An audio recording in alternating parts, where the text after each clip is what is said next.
শুনেই মুখ থুবড়ে পড়লো এক স্থানীয় ব্যক্তি, যে রাগ ও হতাশা নিয়ে বলছেন স্পষ্ট গাফিলতি।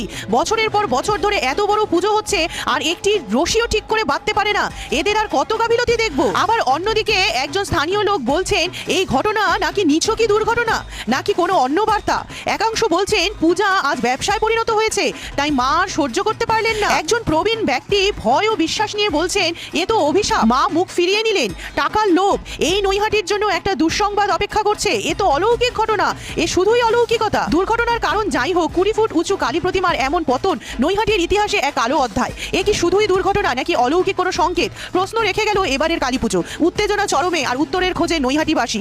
আপনাদের কি মনে হয় এ কি শুধুই অলৌকিকতা নাকি দুর্ঘটনা, নাকি এর পিছনে আছে কোনো ষড়যন্ত্র? এর মতামত অবশ্যই কমেন্টে জানিয়ে যাবেন আর একবার বলে যাবেন জয় মা কালী।